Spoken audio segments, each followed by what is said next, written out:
ಮಾತರಂ ಮೇ ಮಾತರಿಶ್ವನ್ನ ಪಿತರತುಲಗುರೋ ಭ್ರಾತರಿಷ್ಟಾಪ್ತಬಂಧೋ ಸ್ವಾಮಿನ್ನ ಸರ್ವಾಂತರಾತ್ಮನ್ನ ಜರ ಜರಯಿತರ್ಜನ್ಮ ಮೃತ್ಯಾಮಯಾನಾಂ ಗೋವಿಂದೇ ದೇಹಿ ಭಕ್ತಿಂ ಭವತಿ ಚ ಭಗವನ್ನೂರ್ಜಿತಾಂ ನಿರ್ನಿಮಿತ್ತಾಂ ನಿರ್ವ್ಯಾಜಾಂ ನಿಶ್ಚಲಾಂ ತದ್ಗುಣಗಣ ಬೃಹತೀಂ ಶಾಶ್ವತೀಮಾಚುದೇವ ನಾರಾಯಣಂ ನಮಸ್ಕೃತ್ಯ ನರಂ ಚೈವ ನರೋತ್ತಮಂ ದೇವೀಂ ಸರಸ್ವತೀಂ ವ್ಯಾಸಂ ತತೋ ಜಯಮುದೀರಯೇ ವಿಜಾನತಾಂ ಅವಿತ್ತಸ್ಯ ಮಧ್ವಸ್ಯ ಜಗತಿ ಗುರೋಃ ಪೂರ್ವಾಚಾರ್ಯಮಹಿಷ್ಠಾನಾಮಿಯಂ ಪ್ರಣತಿಮಾಲಿಕಾ ಪೂರ್ಣಜ್ಞಾನಾಯ ವಿದ್ಮಹೇ ಪೂರ್ಣಾನಂದಸ್ಯ ಧೀಮಹಿ ಪೂರ್ಣಾನಂದಾಯ ಧೀಮಹಿ ತನ್ನೋ ವ್ಯಾಸ ಪ್ರಚೋದಯಾತ್. ನಿನ್ನೆ ನಾವು 213ನೆಯ ಅಧ್ಯಾಯವನ್ನು ನೋಡಿದ್ವಿ. ಅದರಲ್ಲಿ ಮೋಕ್ಷಧರ್ಮ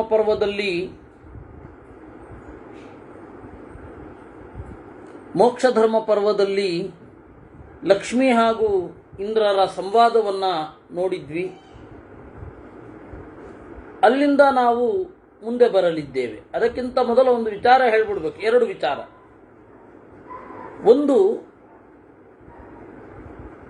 ಪಂಚರಾತ್ರ ಸಂಹಿತೆಯ ಒಂದು ಗ್ರಂಥದ ಬಗೆಗೆ, ಪಂಚರಾತ್ರ ಸಂಹಿತೆ ಅಂತ ಹೇಳ್ತಾರೆ. 2ನೆಯದ್ದು, ನಾಳೆ ಬೆಳಗ್ಗೆ ವಿಷ್ಣು ಪುರಾಣ ಆಗಲಿ, ವಿಷ್ಣು ತತ್ವ ನಿರ್ಣಯ ಆಗಲಿ, ಆಮೇಲೆ ಸಂಜೆಯ ವಾಲ್ಮೀಕಿ ರಾಮಾಯಣದ ಚಿಂತನೆ ಆಗಲಿ ಇರೋದಿಲ್ಲ. ನಾಳೆ ಪುಸ್ತಕದ ಬಿಡುಗಡೆಗೆ ಓಡಾಡಬೇಕಿರೋದ್ರಿಂದ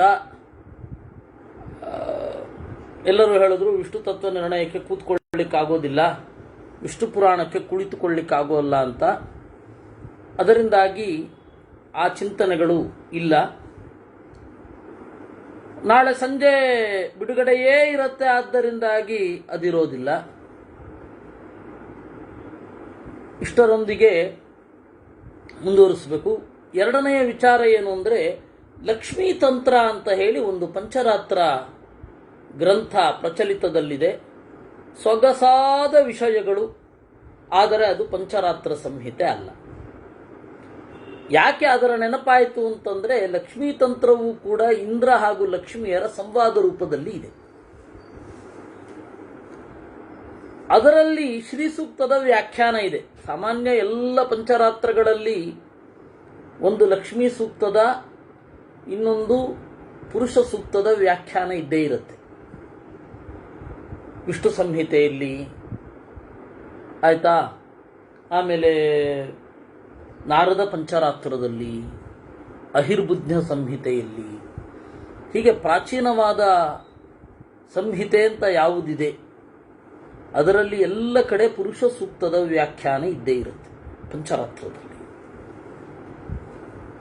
ಲಕ್ಷ್ಮೀ ತಂತ್ರ ಅಂತ ಹೇಳಿ ಒಂದು ಗ್ರಂಥ, ಅದರ ವಿಷಯ ಬಹಳ ಚೆನ್ನಾಗಿದೆ. ಅದರಲ್ಲಿರುವ ಎಷ್ಟೋ ಅಂಶಗಳು ಮಧ್ವಮತವನ್ನು ಹೊಸ ದೃಷ್ಟಿಯಿಂದ ನೋಡುವ ಆನುಕೂಲ್ಯಗಳಿದೆ. ಲಕ್ಷ್ಮೀ ತತ್ವವನ್ನು ಚಂದ ಮಾಡಿ ಬೇರೆ ತರಹ ನೋಡುವ ಅವಕಾಶ ಇದೆ. ಆದರೆ ಅದು ಶ್ರೀ ಸೂಕ್ತವನ್ನು ವ್ಯಾಖ್ಯಾನ ಮಾಡಿದೆ. ಕೆಲವು ದಿವಸದ ಕೆಳಗಡೆ ಒಂದು ಸುಧಾಮಂಗಳದಲ್ಲಿ ಒಬ್ಬರು ಮಾತನಾಡ್ತಾ ಇದ್ರು. ಕಾಂಸೋತ್ಸ್ಮಿತಾಂ ಅಂತ ಹೇಳಿ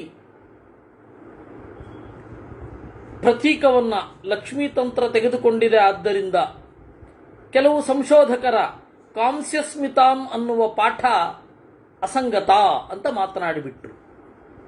ಬಹಳ ದೊಡ್ಡ ಸಭೆ, ಜೈಕಾರ, ಚಮತ್ಕಾರ, ಕರತಾಳ ಇತ್ಯಾದಿಗಳಿರುವಂತಹ ಸಭೆ. ಎಲ್ಲರೂ ಅದನ್ನು ಕಣ್ಮುಚ್ಚಿ, ಯಾರನ್ನು ಖಂಡನೆ ಮಾಡ್ತಾ ಇದ್ದಾರೆ ಅಂತ ಕೂಡ ಅವ್ರಿಗೆ ಗೊತ್ತಾಗಲಿಲ್ಲ. ಅವರು ಖಂಡನೆ ಮಾಡ್ತಾ ಇದ್ದದ್ದು ಕಾಂಸ್ಯಸ್ಮಿತಾಂ ಅಂತನ್ನುವ ಪಾಠ ಇರುವ, ಕಾಂಸ್ಯಸ್ಮಿತಾಂ ಅಂತ ಹೇಳಿ ಶ್ರೀ ಸೂಕ್ತದ ಪಾಠ ಅಂತ ಪ್ರತಿಪಾದನೆ ಮಾಡುವ ನಮ್ಮ ಗುರುಗಳನ್ನು. ಅವರ ನೆಲೆ ಏನು ಅಂತಂದ್ರೆ, ಕಾಂಸೋತ್ಸ್ಮಿತಾಂ ಅಂತ ಹೇಳಿ ಲಕ್ಷ್ಮೀ ತಂತ್ರ ಇದೆ ಅಂತ ಅಲ್ಲ. ಲಕ್ಷ್ಮೀ ತಂತ್ರವೇ ಅರ್ವಾಚೀನ ಅಂತ ಆಗಿರುವಾಗ ಇದರ ವಿಚಾರವೇ ಉಳಿಯಲ್ಲ. ಅದರಿಂದ ಲಕ್ಷ್ಮೀ ತಂತ್ರ ಇಂದ್ರ ಹಾಗೂ ಲಕ್ಷ್ಮಿಯರ ಸಂವಾದ ರೂಪದಲ್ಲಿಯೇ ಇದೆ. ಆದರೂ ಅದು ನಂತರ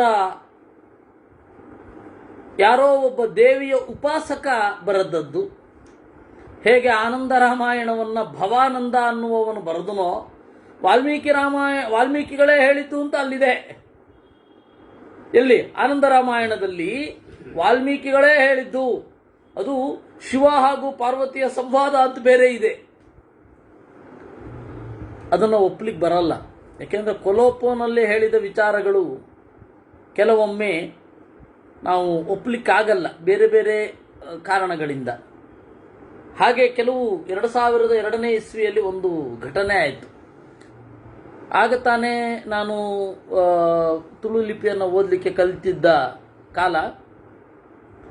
ಅವಾಗ ಒಂದು ಸ್ವಾಮಿಗಳು ಕೊಟ್ಟರು ಅಂತ, ನಮ್ಮ ಪೂರ್ವ ಸೋದೆ ಸ್ವಾಮಿಗಳು ಕೊಟ್ಟರು ಅಂತ ಹೇಳಿ ಒಂದು ತಾಡವಾಲೆ ನಮ್ಮ ಕೈಗೆ ಬಂತು.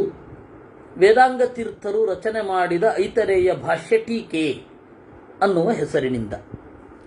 ಸರಿ, ಅದನ್ನು ನೋಡಿದ್ದಾಯಿತು. ಆಮೂಲಾಗ್ರವಾಗಿ ನೋಡಿದ ಮೇಲೆ ಯಾಕೋ ಡೌಟ್ ಬಂದರೆ, ವಿಶ್ವೇಶ್ವರ ತೀರ್ಥರ ಟೀಕೆಯ ತದ್ವತ್ ಪ್ರತಿ, ವಿಶ್ವೇಶ್ವರ ತೀರ್ಥರು ಪೇಜಾವರ ಮಠದವರು, ಆ ಪುಸ್ತಕ ಪ್ರಿಂಟ್ ಆಗಿದೆ, ಇದು ಪ್ರಿಂಟ್ ಆಗಿಲ್ಲ. ಕೊಲೋಪೋನಲ್ಲಿ ಅಂದರೆ ಅಂತಿಮವಾಗಿ ವೇದಾಂಗ ತೀರ್ಥ ರಚಿತ ಟೀಕಾ ಅಂತ ಇದೆ. ಬಿಟ್ಟರೆ ಉಳಿದದ್ದು ಎಲ್ಲವೂ ಸಮಾನ. ನಾನು ಯಾಕೆ ಇದನ್ನು ಹೇಳ್ತಾ ಇದ್ದೇನೆ ಅಂತಂದರೆ, ಸಂಶೋಧಕ ಒಂದು ದೃಷ್ಟಿಯಿಂದ ಯೋಚನೆ ಮಾಡಬಾರದು ಅನ್ನುವ ಕಾರಣಕ್ಕೆ ನಾನು ಹೇಳ್ತಾ ಇರೋದು. ವೇದಾಂಗ ತೀರ್ಥ ರಚಿತ ಐತರೇಯ ಭಾಷ್ಯ ಟೀಕಾ ಸಮಾಪ್ತ ಅಂತ ಇದೆ ಅಂತಿಮ ವಾಕ್ಯದಲ್ಲಿ, ಗ್ರಂಥದ ಅಂತ್ಯ ಭಾಗದಲ್ಲಿ ಆ ತರಹ ಬರೆದಿದ್ದಾರೆ. ಯಾರು ಬರೆದದ್ದು? ಗ್ರಂಥದ ಒಳಗಡೆ ಹೆಸರಿಲ್ಲ, ಲಿಪಿಕಾರರು ಬರೆಯುವಾಗ ವೇದಾಂಗ ತೀರ್ಥ ರಚಿತ ಅಂತ ಬರೆದು ಬಿಟ್ಟಿದ್ದಾರೆ. ಆದರೆ ಅದು ಆಕ್ಚುಯಲಿ ವಿಶ್ವೇಶ್ವರ ತೀರ್ಥರು ಬರೆದದ್ದು. ಆದರೂ ಡೌಟ್ ಬಂತು. ನಮ್ಮ ಗುರುಗಳ ಹತ್ರ ಹೋದೆ, ಅದು ವಿಡಿಯೋ ರೆಕಾರ್ಡ್ ಬೇರೆ ಇದೆ ಅದರದ್ದು. ನಾನು ಕೇಳಿದೆ, ಅಲ್ಲ ವೇದಾಂಗ ತೀರ್ಥೀಯ ಅಂತ ಹೇಳಿ ಗ್ರಂಥದ ಅಂತ್ಯ ಭಾಗದಲ್ಲಿ ಇದೆ, ನೀವು ಅದು ಹೇಗೆ ವೇದಾಂಗ ತೀರ್ಥರದ್ದಲ್ಲ ಅಂತ ಹೇಳ್ತೀರಾ? ಅವರು ಅದಕ್ಕೆ ಗ್ರಂಥದ ಒಳಗಡೆಯಿಂದ ಸಾಕಷ್ಟು ಪ್ರಮಾಣಗಳನ್ನು ಕೊಟ್ಟರು. ಆಮೇಲೆ ನಾವು ಸ್ವಾಮಿಗಳಿಗೆ ಹೇಳಿದಾಗ, ಆಯಿತು ವಿಚಾರ ಮಾಡಬೇಕು, ನೀವು ಬಹಳ ವಿಚಾರಗಳನ್ನು ಹೇಳಿದ್ದೀರಾ ಅಂತ. ನಾನು ಸ್ವಾಮಿಗಳ ಹತ್ರ ನೇರವಾಗಿ ಹೋಗಲಿಲ್ಲ, ಒಬ್ಬರು ಸಂಶೋಧಕರಿಗೆ ಕೊಟ್ವಿ. ನಮ್ಮ ಆನಂದ ತೀರ್ಥ ನಾಗಸಂಪಿಗೆ ಅವರು ನನಗೆ ಆ ಕೆಲಸವನ್ನು ಕೊಟ್ಟಿದ್ದು. ಅವರಿಗೆ ತಗೊಂಡು ಹೋಗಿ ಮತ್ತೆ ಕೊಟ್ಟಾಗ ಅವರು ಆನಂದ ತೀರ್ಥ ನಾಗಸಂಪಿಗೆ ಸ್ವಾಮಿಗಳ ಹತ್ರ ಮಾತನಾಡಿದ್ರು. ಹೌದಾ, ಮತ್ತೆ ವಿಚಾರ ಮಾಡಿ ಹೇಳ್ತೇನೆ ಅಂತಂದ್ರು. ಆಮೇಲೆ ಅವ್ರಿಗೆ ಗೊತ್ತಾಯ್ತು, ಹೌದು ಇದು ವೇದಾಂಗ ತೀರ್ಥರದ್ದಲ್ಲ ಅಂತ. ಯಾಕೆಂದರೆ ಗ್ರಂಥದ ಒಳಗಡೆಯೇ ಅಷ್ಟೊಂದು ಪ್ರಮಾಣಗಳಿದ್ವು. ಹಾಗೆ ಲಕ್ಷ್ಮೀ ತಂತ್ರವೂ ಕೂಡ ಇಂದ್ರ ಹಾಗೂ ಲಕ್ಷ್ಮಿಯರ ಸಂವಾದ ರೂಪದಲ್ಲಿದೆ ಅಂತ ಇದೆ. ಇದೆ. ಆದರೆ ನೀವು ಒಳಗಡೆಯಿಂದ ನೋಡಿದರೆ, ಒಳಗಡೆಯ ಪ್ರಮಾಣಗಳ ಬಳಿ ಕಣ್ಣು ಹಾಯಿಸಿದರೆ ಗೊತ್ತಾಗತ್ತೆ, ಓ ಅದು ಲಕ್ಷ್ಮೀ ತಂತ್ರ ಪ್ರಾಚೀನ ಅಲ್ಲ. ಇಂದ್ರ ಹಾಗೂ ಲಕ್ಷ್ಮಿಯರ ಸಂವಾದ ಅಧಿಕೃತವಾಗಿ ಇರೋದು ಮಹಾಭಾರತದಲ್ಲಿ ಮಾತ್ರ. ಮಹಾಭಾರತದಲ್ಲಿ ಇರೋದನ್ನು ನೀವು ಕಣ್ಮುಚ್ಚಿ ನಂಬಬಹುದು. ಆದರೆ ಬೇರೆ ಗ್ರಂಥಗಳು, ಐಂದ್ರಾಕ್ಷಿ ಸ್ತೋತ್ರ ಇರಬಹುದು, ಐಂದ್ರ ತಂತ್ರ ಇರಬಹುದು, ಇದು ಯಾವುದೇ ಆಗಲಿ ಅದನ್ನು ಯಾವುದನ್ನು ಕೂಡ ಒಪ್ಪಲಿಕ್ಕಾಗಲ್ಲ ಅನ್ನುವಂತಹ ಒಂದು ಭಾವ ಇದು ಇವತ್ತು ಹೇಳಬೇಕಾಗಿತ್ತು.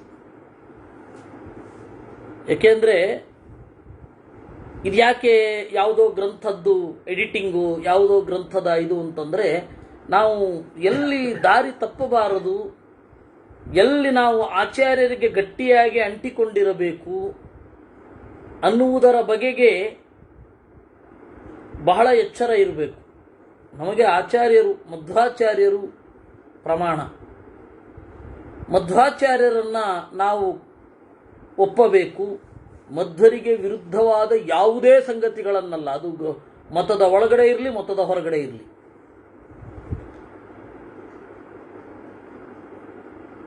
ಅದರಿಂದಾಗಿ 213ನೆಯ ಅಧ್ಯಾಯದಲ್ಲಿ ಇಂದ್ರ ಹಾಗೂ ಲಕ್ಷ್ಮಿಯರ ಸಂವಾದ ಬರುತ್ತೆ. ಇದನ್ನು ಅನುಸರಿಸಿ ಹರಿವಂಶ ಪರ್ವದ ಹರಿವಂಶದಲ್ಲಿ ಎರಡನೇದು ವಿಷ್ಣು ಪರ್ವ. ವಿಷ್ಣು ಪರ್ವದಲ್ಲಿ ಮೂರನೆಯ ಒಂದು ಅಧ್ಯಾಯ ಆರ್ಯಾಸ್ತುತಿ ಅಂತ ಇದೆ. ಅಲ್ಲಿ ಇಂದ್ರನಿಗೆ ಒಲಿದವಳು ಅಂತ ಹೇಳಿ ಇದೆ. ಆ ಇಂದ್ರನಿಗೆ ಒಲಿದವಳು ಅಂತ ಹೇಳಿದರೆ ವೇದವ್ಯಾಸರು ಯಾವ ಭಾವನೆಯನ್ನು ಇಟ್ಕೊಂಡಿದ್ದದ್ದು? ಈ ಇಂದ್ರನಿಗೆ ಅನುಗ್ರಹಿಸಿ ತಾನೇ ಅವನ ಮನೆಗೆ ನಡೆದು ಬಂದ ಲಕ್ಷ್ಮಿಯನ್ನ ಕುರಿತು ಆ ಮಾತು ಇರೋದು ಅಂತ ಇಟ್ಕೊಳ್ಬೇಕು. ಅದಕ್ಕೆ ನಾವು ಲಕ್ಷ್ಮೀ ತಂತ್ರವನ್ನೋ ಅಥವಾ ಬೇರೆ ಯಾವುದ್ಯಾವುದೋ ತಂತ್ರಗಳಲ್ಲಿ ಇರುವಂತಹ ರಾಜಸ ತಂತ್ರಗಳಲ್ಲಿ ಇರುವಂತಹ ಇಂದ್ರ ಹಾಗೂ ಲಕ್ಷ್ಮಿಯರ ಸಂವಾದ ಅಂತ ಏನಿದೆ ಅದನ್ನು ಇಟ್ಕೊಳ್ಬಾರದು. ಇಷ್ಟರೊಂದಿಗೆ ಕಥೆಗೆ ಪ್ರವೇಶ ಮಾಡೋಣ. ಯುಧಿಷ್ಠಿರ ಕಿಂ ಶೀಲ ಕಿಂ ಸಮಾಚಾರ ಕಿಂ ವಿದ್ಯ ಕಿಂ ಪರಾಯಣ ಪ್ರಾಪ್ನೋತಿ ಬ್ರಹ್ಮಣಸ್ಥಾನಂ ಯತ್ಪರಂ ಪ್ರಕೃತಿರ್ಧ್ರುವಂ. ಯಾವ ಜೀವನದ ನಡೆ ಇದ್ರೆ, ಅವನಂದರೆ ಅವನ ಲೈಫ್ ಸ್ಟೈಲು ಹೇಗೆ ಇದ್ರೆ ದೇವರ ಬಳಿಗೆ ಸಾಗುತ್ತಾನೆ. ಕಿಂ ವಿದ್ಯ, ಯಾವ ವಿದ್ಯೆ ಇದ್ರೆ, ಕಿಂ ಪರಾಯಣ, ಅವನ ಜೀವನದಲ್ಲಿ ಯಾವುದು ಮುಖ್ಯವಾದರೆ ದೇವರ ಸ್ಥಾನವನ್ನು ಹೊಂದುತ್ತಾನೆ, ಪ್ರಕೃತಿಗೂ ಮೀರುತ್ತಾನೆ. ಯಾಕೆಂದರೆ ಎಲ್ಲ ವಿದ್ಯೆಗಳು ಪ್ರಕೃತಿಯ ಒಳಗಡೆ ಎಳೆಯುವಂಥವುಗಳು. ಪ್ರತಿಯೊಂದು ವಿದ್ಯೆಯೂ ಅಗಾಧ. ಯಾವುದೇ ಒಂದು ವಿದ್ಯೆ ಸಮುದ್ರದ ತರಹ. ವೈದ್ಯಕೀಯ ಇಲ್ವೇ, ಕಾನೂನಿಲ್ವೇ, ಯಾವುದೇ ವಿದ್ಯೆ. ಮನುಷ್ಯನ ಮನಸ್ಸು ಅನಂತ ಸಾಧ್ಯತೆಗಳನ್ನು ಹೊಂದಿದೆ ಎನ್ನುವ ಕಾರಣದಿಂದ ಮನುಷ್ಯನ ಪುಟ್ಟ ದೇಹ ಅನಂತ ಸಾಧ್ಯತೆಗಳನ್ನು ಹೊಂದಿದೆ, ಇನ್ಫಿನಿಟ್ ಪಾಸಿಬಿಲಿಟೀಸ್.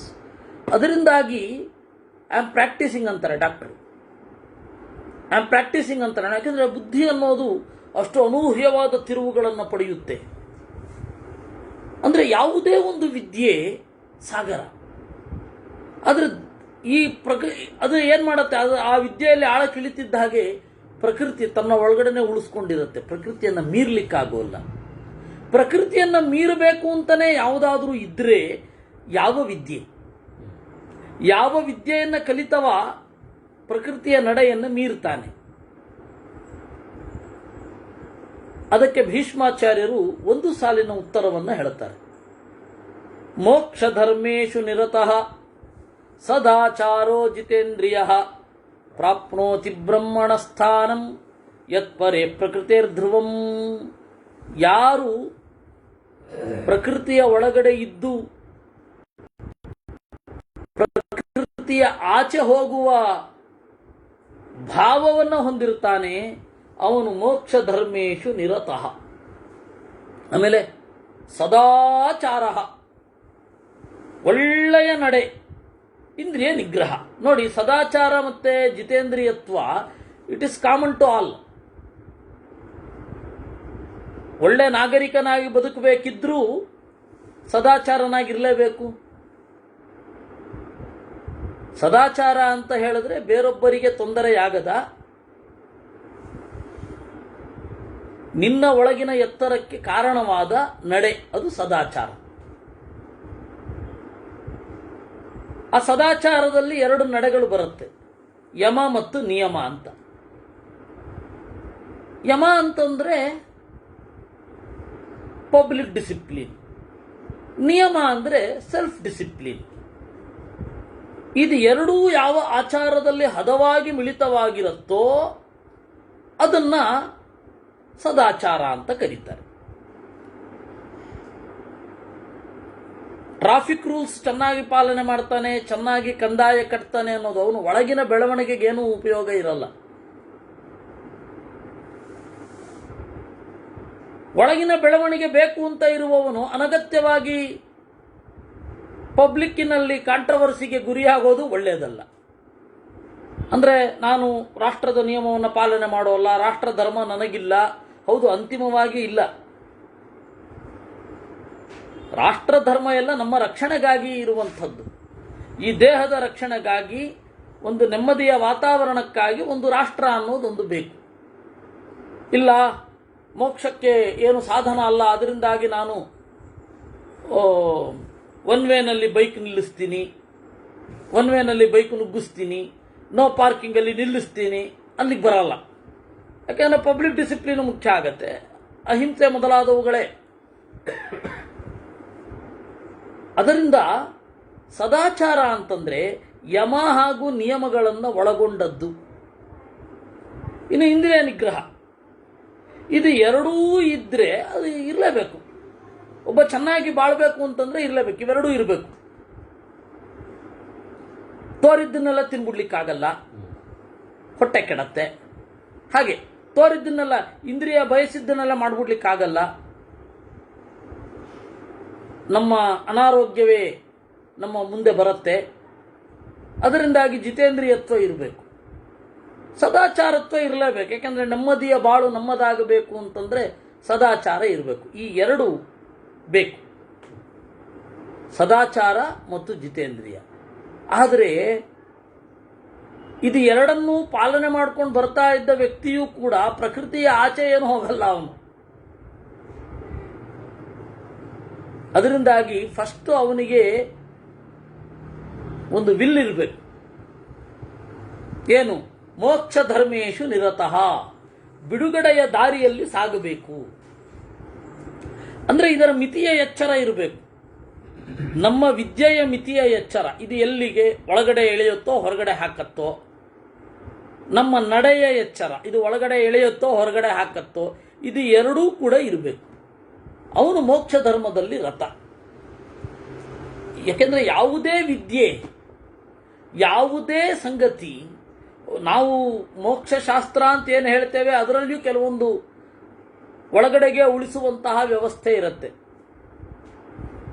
ಅದರ ಮಿತಿ ಇಷ್ಟಕ್ಕೆ ಸಾಕು ಅಂತ ಹೇಳಿ ಅರ್ಥ ಮಾಡ್ಕೊಂಡು ಮುಂದೆ ಹೋಗಬೇಕು. ಈಗ ವಾದ ಗ್ರಂಥಗಳು ಇವೆ, ಅದು ಎಷ್ಟು ಮಟ್ಟಿಗೆ ಬೇಕು ಅಲ್ವಾ? ಅದನ್ನು ಅಷ್ಟೇ. ಉಪಾಧಿಯ ಲಕ್ಷಣವನ್ನು ನೀವು ಬಾಯಿಪಾಠ ಮಾಡಿದ್ರೆ ಅದೇ ಮೋಕ್ಷೋಪಯೋಗಿ ಏನಲ್ಲ. ಭಗವಂತನ ಉಪಾಸನೆಗೂ ಅದನ್ನು ಆವಾಗ ಚಿಕ್ಕಂದಿನಲ್ಲಿ ಕಲ್ತಾಯಿತು, ಅಷ್ಟೇ ಬಿಡಬೇಕು ಅದನ್ನು. ಅದು ಇವತ್ತು ಊರು ಹೊಡೆದು ಎಂತ ಮಾಡೋದು ಅಲ್ವಾ? ವ್ಯಾಪ್ತಿಯ ಲಕ್ಷಣ, ಹೇತ್ವಾಭಾಸದ ಲಕ್ಷಣ ತಗೊಂಡು ಎಂತ ಮಾಡೋದು? ಅದರಿಂದ ಫಲಿತಾಂಶ ಏನು ಅಂತ ತಿಳ್ಕೊಂಡ್ರೆ ಆಯಿತು. ನಮಗೆ ಆ ಮಿತಿಯ ಎಚ್ಚರ ಇಲ್ಲ. ಅದರಿಂದಾಗಿ ಮೋಕ್ಷ ಧರ್ಮ ಯಾವುದು, ಯಾವುದರ ಮಿತಿ ಎಷ್ಟು, ಯಾವ ಗ್ರಂಥದ ಮಿತಿ ಎಷ್ಟು, ಇದನ್ನು ತಿಳ್ಕೊಂಡು ಅನಂತ ಸಾಧ್ಯತೆಗಳಿರುವ ಗ್ರಂಥದ ಕಡೆಗೆ ಕ್ರಮೇಣ ಸಾಗಬೇಕು. ಇವಾಗ ಮಹಾಭಾರತ ಅಥವಾ ಮಹಾಭಾರತದ ಒಳಗಡೆ ಇರುವ ಗೀತೆ, ಗೀತಾ ಭಾಷ್ಯ, ಉಪನಿಷತ್ತು ಇವೆಲ್ಲ ಅನಂತ ಸಾಧ್ಯತೆ. ಜೀವನ ಇಡೀ ಓದ್ತಾ ಇದ್ರು ಓದ್ತಾ ಇರಬೇಕು. ಆಮೇಲೆ ಉಳಿದದ್ದೆಲ್ಲ ಅದಕ್ಕೊಂದು ಮಿತಿ ಉಂಟು ಅಷ್ಟೇ, ಅದರಿಂದ ಮೇಲಿಲ್ಲ. ಮೋಕ್ಷ ಧರ್ಮದಲ್ಲಿ ಅಂದರೆ ಮೋಕ್ಷ ಧರ್ಮದಲ್ಲಿ ರತನಾಗಬೇಕಾದ್ರೆ ವಿದ್ಯೆಯ ಮಿತಿ ಗೊತ್ತಿರಬೇಕು, ಯಾವುದೇ ಒಂದು ನಡೆಯ ಮಿತಿ ಗೊತ್ತಿರಬೇಕು, ಆಚಾರದ ಮಿತಿ ಗೊತ್ತಿರಬೇಕು. ಅವನು ಸ್ಥಾನವನ್ನು ಹೊಂದುತ್ತಾನೆ. ಇದು ಒನ್ ಲೈನ್ ಆನ್ಸರ್ ಭೀಷ್ಮಾಚಾರ್ಯರದ್ದು. ಮೋಕ್ಷ ಧರ್ಮೇಶು ನಿರತಃ ಸದಾಚಾರೋ ಜಿತೇಂದ್ರಿಯ ಪ್ರಾಪ್ನೋತಿ ಬ್ರಹ್ಮಣಃ ಸ್ಥಾನಂ. ಅತ್ರಾಪ್ಯುದಾಹರಂತೀಮಂ ಇತಿಹಾಸಂ ಪುರಾತನಂ ಜೈಗೀಷವ್ಯಸ್ಯ ಸಂವಾದಂ ಅಸಿತಸ್ಯ ಚ ಭಾರತ. ಇದರಲ್ಲಿ ಒಂದು ಹಳೆಯ ಇತಿಹಾಸ ಇದೆ. ಈ ತರಹನೇ ಪ್ರಶ್ನೆ ಒಬ್ಬ ಕೇಳಿದ್ದ, ಅಸಿತ ದೇವಲ ಅಂತ. ಪ್ರಾಯ ಸಿತ ದೇವಲ, ಬಿಳಿಯ ದೇವಲ ಅಂತ ಇದ್ದ. ಇವನು ಬಣ್ಣದಲ್ಲಿ ಕಪ್ಪಾಗಿದ್ದ, ಕಪ್ಪು ದೇವಲ ಅಂತ. ಅವನು ಯಾರತ್ರ ಪ್ರಶ್ನೆ ಮಾಡಿದ್ದು? ಜೈಗೀಷವ್ಯನ ಹತ್ರ ಪ್ರಶ್ನೆ ಮಾಡಿದ್ದು. ಜೈಗೀಷವ್ಯ ಯಾರು ಅಂದರೆ ಸಾಕ್ಷಾತ್ ಸದಾಶಿವ. ಜೈಗೀಷವ್ಯಂ ಮಹಾಪ್ರಾಜ್ಞಂ ಧರ್ಮಾಣಾಂ ಆಗತಾಗಮಂ ಅಕೃಧ್ಯಂತ ಮಹರ್ಷ್ಯಂತಂ ಅಸುತೋ ದೇವಲೋ ಬ್ರವೀತ್. ಜೈಗೀಷವ್ಯ ಅಂತ ಮಹಾಪ್ರಾಜ್ಞ, ಧರ್ಮಾಣಾಂ ಆಗತಾಗಮಂ, ಧರ್ಮಗಳ ನಡೆ ಪ್ರಾಪ್ತಿ ಅದನ್ನು ತಿಳ್ಕೊಂಡಿದ್ದಾನೆ. ಅಕೃಧ್ಯಂತಂ ಅಹೃಷ್ಯಂತಂ, ಬಹಳ ಸಿಟ್ಟು ಮಾಡ್ಕೊಳ್ತಾ ಇರಲಿಲ್ಲ, ಬಹಳ ಸಂತೋಷನೂ ಪಡ್ತಾ ಇರಲಿಲ್ಲ, ಅಷ್ಟು ತಟಸ್ಥವಾಗಿ ಇದ್ದ. ಅವನನ್ನು ಕುರಿತು ಅಸಿತ ದೇವಲ ಕೇಳಿದ, ನ ಪ್ರೀಯತೆ ವಂದ್ಯಮಾನಃ ನಿಂದ್ಯಮಾನೋ ನ ಕುಪ್ಯಸಿ ಕಾತೆ ಪ್ರಜ್ಞಾ ಕುತಶ್ಚೈಸ ಕಿಂಚ ತಸ್ಯಾಃ ಪರಾಯಣಂ. ನಮಸ್ಕಾರ ಮಾಡಿದ್ರೆ ಖುಷಿಯಾಗಲ್ಲ, ನಿಂದನೆ ಮಾಡಿದ್ರೆ ಸಿಟ್ಟು ಬರಲ್ಲ. ನಿನ್ನ ಪ್ರಜ್ಞೆಯ ನಡೆ ಹೇಗೆ? ಸಾಮಾನ್ಯ ಆಕ್ಷೇಪ ಮಾಡಿದವ್ರಿಗೆ ಉತ್ತರ ಕೊಡಬೇಕು, ಹೊಗಳಿದವರಿಗೆ ಅಭಿನಂದಿಸಬೇಕು. ಆದರೆ ನೀನು ಹಾಗಿಲ್ಲ.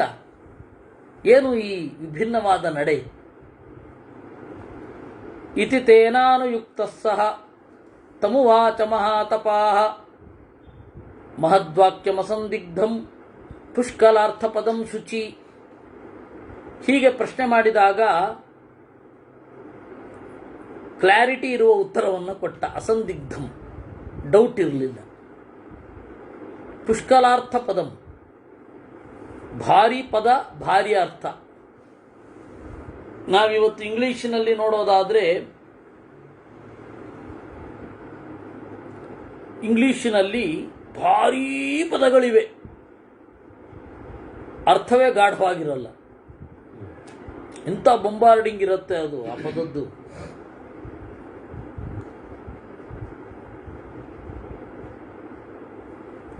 ಭಾರಿ ಪದಗಳು, ವಿಷಯವೇ ಇರಲ್ಲ. ಈ ಮಕ್ಕಳಿಗೆ ಬಹಳ ಸ್ಟೇಟ್ ಸಿಲೆಬಸ್ಗಿಂತ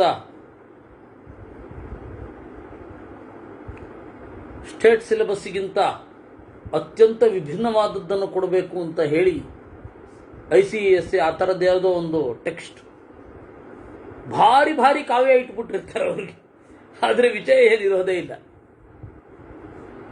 ಅದರಿಂದಾಗಿ ಕೇವಲ ಪದ ದೊಡ್ಡದಲ್ಲ, ಅರ್ಥವೂ ದೊಡ್ಡದು. ಆ ತರಹದ ಹಿರಿದಾದ ವಾಕ್ಯ ಅಸಂದಿಗ್ಧಂ, ಅದರಲ್ಲಿ ಯಾವುದೇ ವಿತೌಟ್ ಸ್ಪೆಕ್ ಆಫ್ ಡೌಟ್ ಅಂತಾರಲ್ಲ, ಅವನು ಡೌಟ್ ಇರಲೇ ಇರಲಿಲ್ಲ, ಅಷ್ಟು ಕ್ಲಾರಿಟಿ ಅದರಲ್ಲಿ ಮಾತನಾಡಿದ. ಈ ಜೈಗೀಷವ್ಯ ಅಂದರೆ ಏನು ಅಂತ. ಜಿಗೀಷಾ ಅಂತಂದರೆ ಗೆಲ್ಲುವ ಬಯಕೆ, ಗೆಲ್ಲಲೇಬೇಕಾದ ನಡೆ ಏನಿದೆ ಅದು ಜಿಗೀಷವ್ಯ. ಆ ಜಿಗೀಷವ್ಯ ಯಾರಿಗಿರುತ್ತೆ, ಆ ಜಿಗೀಷವ್ಯವನ್ನು ಕೊಟ್ಟ ದೇವತೆ ಒಬ್ಬ ಇದ್ದಾನೆ, ಅವನು ಜೈಗೀಷವ್ಯ ಅಂತ. ಗೆಲ್ಲಲೇಬೇಕಾದ ಮನಸ್ಥಿತಿಯನ್ನು ಕೊಡುವವ ಜೈಗೀಷವ್ಯ ಅಂತ ಆಗ್ತಾನೆ. ಅಥವಾ ಯಾರಿಗೆ ಜಿಗೀಷಾ ಇರುತ್ತೆ ಅವರ ಮನಸ್ಸಿನ ಒಳಗಡೆಯ ನಿರ್ಣಯವನ್ನ ದಯಪಾಲಿಸುವವ ಜೈಗೀಷವ್ಯ. ಹೀಗೆ ಎರಡು ಅರ್ಥ ಜೈಗೀಷವ್ಯ ಅಂತ. ಅವನ ಹೆಸರಿಗೆ ಯಾಕಂದ್ರೆ ಸದಾಶಿವ ಅವನು. ನೀವು ಬೃಹದಾರಣ್ಯಕ ಭಾಷ್ಯದಲ್ಲಿ ಜೈಗೀಷವ್ಯ ಅಂತ ಹೇಳಿ ಸದಾಶಿವನ ಹೆಸರು ಅಂತ ಬರುತ್ತೆ. ಆಮೇಲೆ ಜೈಗೀಷವ್ಯನೆಂದೆನಿಸಿ ಅಂತ ಹೇಳಿ ಹರಿಕಥಾಮೃತ ಸಾರದಲ್ಲಿ ಅವನ ನಾಮಗಳನ್ನು ಹೇಳುವಾಗ ಬರುತ್ತೆ. ಅಂತಹ ಜೈಗೀಷವ್ಯ ಅವನು ನುಡಿದ, ಅಂದರೆ ಸದಾಶಿವನೇ. ಯಾ ಗತಿರ್ಯಾ ಪರಾನಿಷ್ಠಾ ಯಾ ಶಾಂತಿ ಪುಣ್ಯಕರ್ಮಣಾಂ ತಾಂತೇಹಂ ತಂ ಪ್ರವಕ್ಷ್ಯಾಮಿ ಯಾ ಮಾಂ ಪೃಚ್ಛಸಿ ವೈ ದ್ವಿಜಾ. ನೋಡು, ಯಾ ಗತಿ, ದಾರಿ ಯಾವುದು, ಯಾ ಪರಾನಿಷ್ಠ, ನಿಲ್ದಾಣ ಯಾವುದು, ಕಡೆಯ ತಂಗುದಾಣ ಏನಿದೆ ಅದು ಪರಾನಿಷ್ಠ. ಯಾ ಶಾಂತಿ, ಯಾವುದು ಆನಂದ, ಪುಣ್ಯಕರ್ಮದ ಫಲ ಏನು, ಪುಣ್ಯಕರ್ಮದ ಅಂತಿಮ ಫಲ. ಪುಣ್ಯಕರ್ಮಣಾಂ ಗತಿ, ಪುಣ್ಯಕರ್ಮಣಾಂ ಪರಾನಿಷ್ಠ, ಪುಣ್ಯಕರ್ಮಣಾಂ ಶಾಂತಿ. ಇಷ್ಟನ್ನು ನಾನು ನಿನಗೆ ಹೇಳ್ತೇನೆ, ಕೇಳು.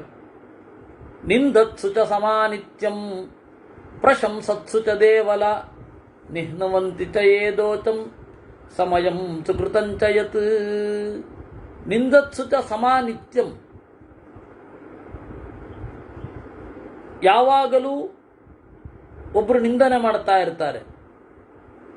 ಪ್ರಶಂಸತ್ಸು ಚ ದೇವಲ, ಕೆಲವೊಬ್ಬರು ಹೊಗಳುತ್ತಾ ಇರ್ತಾರೆ. ಇದು ಎರಡನ್ನ ಜೀವನದಲ್ಲಿ ಒಬ್ಬ ಅನುಭವಿಸ್ತಾನೇ ಇರ್ತಾನೆ. ಆದರೆ ಅದು ಅನಿವಾರ್ಯ, ಒಬ್ಬನ ಬೆಳವಣಿಗೆಗೆ ಅದು ಅನಿವಾರ್ಯ. ಒಬ್ಬ ಬೈತಾ ಇರಬೇಕು, ಒಬ್ಬ ಹೊಗಳುತ್ತಾ ಇರಬೇಕು. ಈ ಹೊಗಳುತ್ತಾ ಬೈತಾ ಹೊಗಳಿಕೆಯನ್ನು ತೆಗಳಿಕೆಯನ್ನು ಕೇಳಿಕೊಂಡು ದೋಷವನ್ನು ನೀಗಿಕೊಳ್ಳಬೇಕು. ನಿಹ್ನುವಂತಿತ ಏ ದೋಚಂ ಏ ದೋಚಂ ನಿಹ್ನುವಂತಿ. ನಿಹ್ನುವಂತಿ ಅಂದರೆ ಕಳೆದುಕೊಳ್ಳುವುದು. ಕನ್ನಡದಲ್ಲಿ ನೀಗಿಕೊಳ್ಳುವುದು ಅಂತ ಇದೆಯಲ್ಲ, ಅದು ಇದರದ್ದೇ ತದ್ಭವ. ಅದು ಸುಕೃತಂ ಸಮಯಂ ಚ ತತ್. ಅದು ಒಳ್ಳೆಯ ನಡೆ. ಶಾಸ್ತ್ರವನ್ನು ಚೆನ್ನಾಗಿ ಬಳಸಿಕೊಳ್ಳುವವಾದ್ರೆ ಅವನು. ಏಕೆಂದರೆ ಹೊಗಳುತ್ತಾ ಇರ್ತಾರೆ, ಅವಾಗ ನಾವು ಅದರಿಂದ ಭಿನ್ನರಾಗಿ ಮನಸ್ಸಿನಲ್ಲಿ ಇರಬೇಕು. ಹೊರಗಡೆ ಏನು ಹೇಳಬೇಕಾಗಿಲ್ಲ, ಮನಸ್ಸಿನಲ್ಲಿ ಹಾಗಿರಬೇಕಾಗತ್ತೆ. ಇನ್ನು ಬೈತಾ ಇರ್ತಾರೆ, ಈ ದೋಷ ಏನಾರಿದ್ರೆ ಅದನ್ನು ಪರಿಹಾರ ಮಾಡಿಕೊಳ್ಬೇಕು ಅಂತ ಇರಬೇಕು. ದೋಷವನ್ನು ಹೇಳುವಾಗ ಆ ವ್ಯಕ್ತಿ ನಾನೇ ಅಂತ ಅನ್ಕೋಬೇಕು. ಹೊಗಳ್ತಾ ಇದ್ದಾಗ ಪ್ರಾಯ ನಾನಲ್ಲ ಅಂತ ಅನ್ಕೊಳ್ಬೇಕು. ಅವನು ಶಾಸ್ತ್ರವನ್ನು ಬಳಸಿಕೊಂಡವ ಅಂತ. ದೇಹದ ಅಭಿಮಾನ, ದೇಹ ಭಿನ್ನ ಅನ್ನುವ ಪ್ರಜ್ಞೆ ಎರಡನ್ನೂ ಕೂಡ ನಿಂದನೆ ಮಾಡುವಾಗ ತಾಳಬೇಕು, ಹೊಗಳುವಾಗ ಬಿಡಬೇಕು.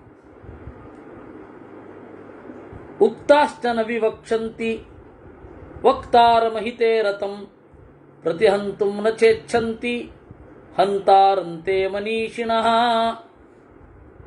ಇನ್ನು ಇದು ಬ್ರಾಹ್ಮಣರ ಧರ್ಮ, ಕ್ಷತ್ರಿಯರದ್ದಲ್ಲ. ಹೇಳುವಾಗ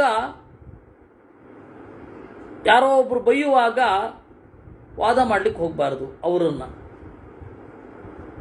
ಯಾಕೆಂದರೆ ಅವರು ತಿಳ್ಕೊಳ್ಬೇಕು ಅಂತೇನು ಬೈತಾ ಇರಲ್ಲ, ಸುಮ್ಮನಿದ್ದು ಬಿಡಬೇಕು. ಪ್ರತಿಹಂತುಂ ನಚೇಚ್ಛಂತಿ ಹಂತಾರಂ. ಕೊಲ್ಲಲಿಕ್ಕೆ ಬಯಸುವವನನ್ನು ನಾವು ಕೊಲ್ಲಬೇಕು ಅಂತ ಅನ್ಕೋಬಾರದು. ಇದು ಯಾರಿಗೆ? ಬ್ರಾಹ್ಮಣರಿಗೆ ಮಾತ್ರ. ಕ್ಷಮಾ ಬಾಹ್ಯೇಷು ಶತ್ರುಷು ಅಂತ. ಹೊರಗಡೆಯ ಶತ್ರುಗಳಲ್ಲಿ ಕ್ಷಮೆ ಇರಬೇಕು ಅಂತ ಮಧ್ವಾಚಾರ್ಯರು ಈ ಭಾಗವನ್ನೇ ಅವರು ಸಂಗ್ರಹಿಸಿದ್ದು. ಹೊರಗಡೆಯ ಶತ್ರುಗಳನ್ನು ಕ್ಷಮಿಸಬೇಕು. ಉಕ್ತಾಶ್ಚನ ವಿವಕ್ಷ ನಾ ಪ್ರಾಪ್ತ ಮನುಶೋಚಂತಿ ಪ್ರಾಪ್ತ ಕಾಲಾನಿ ಕುರ್ವತೆ ನ ಚಾತೀತಾನಿ ಶೋಚಂತಿ ನೈತಾನಿ ಪ್ರತಿಜಾನತೆ. ಚಾರ್ವಾಕರು ಆಗ್ಬೇಕ್ರಿ ನಾವು. ಚಾರ್ವಾಕರು ಹಿಂದಿನದ್ದನ್ನು ಯೋಚನೆ ಮಾಡಲ್ಲ ಅಂತಾರೆ, ಹಿಂದಿನದ್ದು ಇಲ್ಲ ಅಂತಾರೆ. ನಾವು ಹಾಗೆ ಆಗಬೇಕು. ನಾ ಅಪ್ರಾಪ್ತ ಮನುಷ್ಯೋಚಂತಿ. ನಮಗೆ ಕೈಗೆ ಸಿಗದೇ ಇರೋದ್ರ ಬಗ್ಗೆ ದುಃಖ ಪಡಬಾರದು. ಅಯ್ಯೋ ನಾನು ಅಮೇರಿಕಾದ ಅಧ್ಯಕ್ಷ ಆಗಬೇಕಿತ್ತು ಅಂತ ಯೋಚನೆ, ಸಿಗಲಿಲ್ಲ ಬಿಟ್ಟುಬಿಡಿ, ಅದ್ರ ಬಗ್ಗೆ ಯೋಚನೆಯೇ ಮಾಡಬಾರದು. ಅಯ್ಯೋ ನಾನು ಒಳ್ಳೆ ತಂದೆ ತಾಯಿಗಳ ಅಂದರೆ ಸಂಪನ್ನರಾದ ತಂದೆ ತಾಯಿಗಳ ಮಗನಾಗಿ ಹುಟ್ಟಿರಲಿಲ್ಲ, ಅಯ್ಯೋ ಅವ್ರ ಮಗನಾಗಿ ಹುಟ್ಟಿದ್ದಿದ್ರೆ ಚೆನ್ನಾಗಿರ್ತಿತ್ತು, ನಾನೇ ಅವನಾಗಿದ್ದಿದ್ರೆ ಚೆನ್ನಾಗಿರ್ತಿತ್ತು, ಈ ತರಹದ್ದೆಲ್ಲ ಭಾವನೆ. ನಾ ಪ್ರಾಪ್ತ ಮನುಷ್ಯೋಚಂತಿ. ಹಾಗಂತ ಹೇಳಿ ಎಲ್ಲದಕ್ಕೂ ನಿಷ್ಕ್ರಿಯರಾಗಿ ಇರೋದಲ್ಲ. ಪ್ರಾಪ್ತ ಕಾಲಾನಿ ಕುರುವತೆ. ಯಾವಾಗ ಏನು ಮಾಡಬೇಕು ಅದನ್ನು ಮಾಡಬೇಕು. ನಚಾತೀತಾನಿ ಶೋಚಂತಿ. ಕಳೆದು ಹೋದದ್ದರ ಬಗ್ಗೆ ಶೋಕ ಪಡಬಾರದು. ಅಯ್ಯೋ ನಾನು ಅವಾಗ ಹೀಗಾಗಿ ಹೋಯಿತು, ಅವಾಗ ಮಾಡಲಿಲ್ಲ, ಗೊತ್ತಾಗಲಿಲ್ಲ. ಹೌದು, ಏನು ಮಾಡಲಿಕ್ಕಾಗುತ್ತೆ? ದೇವರು ಅವಾಗ ಬುದ್ಧಿ ಪ್ರಚೋದನೆ ಮಾಡಲಿಲ್ಲಪ್ಪ. ನೈತಾನಿ ಪ್ರತಿಜಾನತೆ. ಇವುಗಳನ್ನು ಪ್ರತಿಜ್ಞೆಯೂ ಮಾಡಬಾರದು. ನೋಡಿ, ಸಾಧನೆ ಮಾಡ್ತೇನೆ ಜೀವನದಲ್ಲಿ, ನಾನು ಒಂದ್ಸರ್ತಿ ಹಠ ಹಿಡಿದ ಮೇಲೆ ಪಡೆದೇ ಪಡಿತೇನೆ ಅಂತ. ಅಯ್ಯೋ ಬೇಡಪ್ಪ, ಅದೆಲ್ಲ ಬಿಟ್ಟುಬಿಡಿ. ನಿಮ್ಮ ಗುರಿ ಇದರ ಬಗ್ಗೆ ಇರಬೇಕು. ಬಿಗಿಪಟ್ಟು ಹಿಡಿದು ಸಾಧನೆ ಮಾಡಿ. ಏನು ಜೀವನದಲ್ಲಿ ಬಂದದ್ದನ್ನು ಸ್ವೀಕಾರ ಮಾಡೋಣ. ಸುಖನೂ ಬರುತ್ತೆ, ದುಃಖನೂ ಬರುತ್ತೆ. ಸುಖ ಅಂತ ನಾವು ಅಂದುಕೊಂಡದ್ದನ್ನು ಬೆನ್ನಟ್ಟಿ ಹೋಗಿ ಪಡೆಯೋದೇನಿದೆ ಅದು ಬೇಕಿರಲ್ಲ.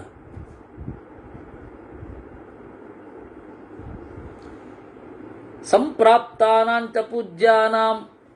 ಅದರಿಂದಾಗಿ ಚಾಲೆಂಜ್ ಮಾಡಿಬಿಡಿ. ನೈತಾನಿ ಪ್ರತಿಜಾನತೆ. ಜೀವನದಲ್ಲಿ ನಾನಿದನ್ನು ಪಡೆಯಲೇಬೇಕು ಅಂತ ಹೇಳಿ ಭೌತಿಕವಾದ ಲೌಕಿಕವಾದ ಇಚ್ಛೆಗಳಾಗಿದ್ದರೆ ಚಾಲೆಂಜ್ ಮಾಡಬೇಡಿ.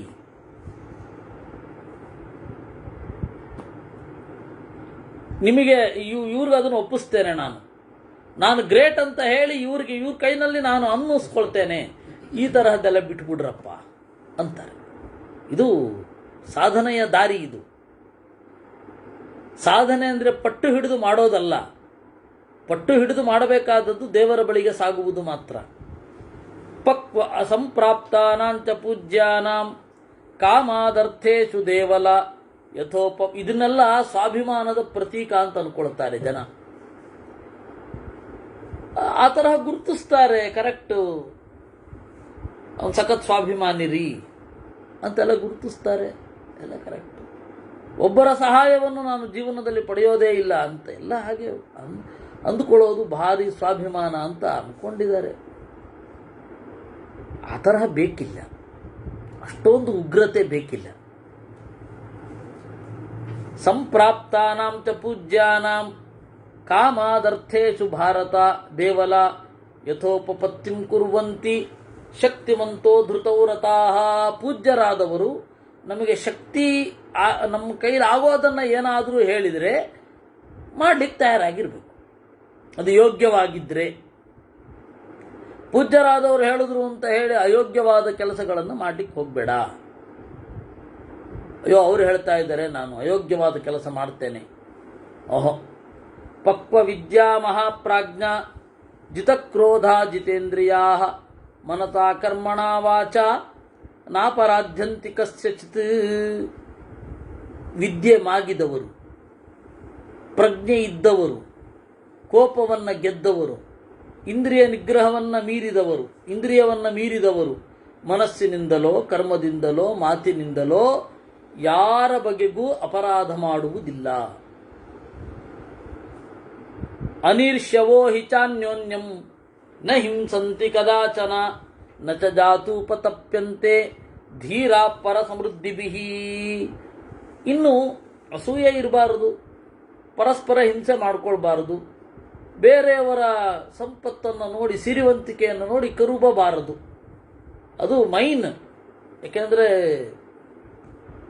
ಪ್ರತಿಯೊಂದು ಸಾಧನೆಯಲ್ಲಿ, ಅದಕ್ಕೆ ಇದರಲ್ಲಿ ಭಾಗವತ ತಾತ್ಪರ್ಯದಲ್ಲಿ ನಿರ್ಮತ್ಸರಾಣಾಂ ಸತಾಂ ಅನ್ನುವುದಕ್ಕೆ ವ್ಯಾಖ್ಯಾನ ಬರಿತಾ ಮಧ್ವಾಚಾರ್ಯರು ಹೇಳ್ತಾರೆ, ಮಾತ್ಸರ್ಯ ನಮಗಿಂತ ಹಿರಿಯರಲ್ಲಿ ಮಾಡಬಾರದು. ನಮಗಿಂತ ಹಿರಿಯರಲ್ಲಿ ಮಾಡಿದರೆ ಇದ್ದದ್ದು ಕೂಡ ನಾಶ ಆಗೋಗುತ್ತೆ ಅಂತ. ಸ್ವರೂಪ ಯೋಗ್ಯತೆಯಲ್ಲಿ ಹಿರಿಯರು ಅಲ್ವೋ ಯಾರಿಗೂ ಗೊತ್ತು. ನಮಗಿಂತ ಅಯ್ಯೋ ಎಷ್ಟು ಚೆನ್ನಾದ ವಿದ್ಯೆ ಇದೆ ನನಗಿರಬಾರ್ದಿತ್ತೆ ಅಂದರೆ ವಿದ್ಯೆ ನಾಶ ಆಗೋಗುತ್ತೆ. ಅದರಿಂದಾಗಿ ಒಬ್ಬನಿಗೆ ಶುದ್ಧವಾದ ಜ್ಞಾನ ಇದೆ ಅಂದರೆ ಅವನ ಅಸೂಯೆ ಪಟ್ಟಿಲ್ಲ ಅಂತ ಅರ್ಥ. ಒಬ್ಬನಿಗೆ ಶುದ್ಧವಾದ ಜ್ಞಾನ ಇದೆ ಅಂತಂದ್ರೆ ಅವನಲ್ಲಿ ಕಾಮಾದ್ಯುಪದ್ರವಗಳು ಕಡಿಮೆ ಅಂತ ಅರ್ಥ. ಸಂಪತ್ತಿನ ಭಯಕ್ಕೆ ವೈರಾಗ್ಯ ಸ್ವಲ್ಪ ಇದೆ ಅಂತ ಅರ್ಥ, ಜ್ಞಾನ ಬಂದಿದ್ರೆ. ನಾನು ಇದನ್ನು ಯಾಕೆ ಒತ್ತಿ ಹೇಳ್ತಾ ಇದ್ದೇನೆ ಅಂತಂದ್ರೆ, ನಮ್ಮ ಗುರುಗಳ ಒಂದು ಭಾವ, ಒಂದೇ ಒಂದು ಆಸ್ತಿಯನ್ನು ಮಾಡಲಿಲ್ಲ ಅವರು ಜೀವನದಲ್ಲಿ.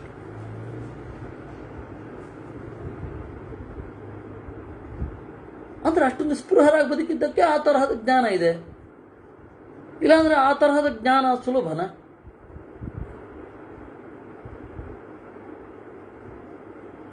ಅಂದ್ರೆ ನಾವು ಜ್ಞಾನವನ್ನು ಗಮನಿಸಬೇಕಾದದ್ದು ಹೇಗೆ, ವೈರಾಗ್ಯವನ್ನು ಗಮನಿಸಬೇಕಾದದ್ದು ಹೇಗೆ, ಯಾವ ಪ್ಯಾರಾಮೀಟರ್ ಇಂದ ಅವ್ರಿಗೆ ವೈರಾಗ್ಯ ಇತ್ತು, ಅವ್ರಿಗೆ ಅಸೂಯೆ ಇರಲಿಲ್ಲ, ಇತ್ಯಾದಿಗಳನ್ನೆಲ್ಲ ಹೆಂಗೆ ಗಮನಿಸೋದು? ಇದರಿಂದಲೇ. ಅದು ಒಳಗಿನ ಜ್ಞಾನವೋ ಅಥವಾ ಗ್ರಂಥದಿಂದ ಹೊರಗಡೆ ಬಂದದ್ದಲ್ಲ. ರೀಡಿಂಗ್ ಬಿಟ್ವೀನ್ ದ ಲೈನ್ಸ್ ಇವ್ರಿಗಿದೆ ಅನ್ನೋದು ಗೊತ್ತಾಗುತ್ತೆ ಅಂತರ್ದರ್ಶನದಿಂದ. ಹೊರಗಡೆ ದೂರ ಯಾರು ಬೇಕಾದ್ರೂ ಹೊಡಿಬೋದು. ಅದನ್ನು ವೈದುಷ್ಯ ಅಂತ ಯಾರೂ ಕರೆಯಲ್ಲ, ಕರೀಲೂಬಾರದು. ಗ್ರಂಥ ಕೊಟ್ಟು ಮಾಡ್ತಾ ಹೋಗ್ತೀವಿ, ಗ್ರಂಥ ಕೋಟ್ ಮಾಡಿ, ಗ್ರಂಥಧಾರಿತ್ವ ಅನ್ನೋದು ದೊಡ್ಡ ಕ್ವಾಲಿಟಿ, ಇಲ್ಲ ಅನ್ನಲ್ಲ. ಆದರೆ ಆ ರೀಡಿಂಗ್ ಬಿಟ್ವೀನ್ ದ ಲೈನ್ಸ್ ಇರಬೇಕು. ಅದು ಜ್ಞಾನ ವೈರಾಗ್ಯದಿಂದ ಬರುವಂಥದ್ದು, ಆ ತರಹದ ಜ್ಞಾನ. ಅನೀರ್ಷ್ಯವೋ, ಅದರಿಂದಾಗಿ ಈರ್ಷ್ಯೆ ಇರಬಾರ್ದು. ಎಲ್ಲ ಕಡೆ ಅದನ್ನೇ ಹೇಳೋದು. ನಿರ್ಮತ್ಸರಾಣಾಂ ಸತಾಂ ಅಂತನ್ನುವಲ್ಲಿ ಆಚಾರ್ಯರು ಒತ್ತಿ ಹೇಳ್ತಾರೆ. ಮಾತ್ಸರ್ಯ ಇಲ್ಲದೆ ಇರೋರೇ ಇಲ್ಲಿ ಅಧಿಕಾರಿಗಳು ಭಾಗವತಕ್ಕೆ ಅಂತ ಹೇಳ್ತಾರೆ.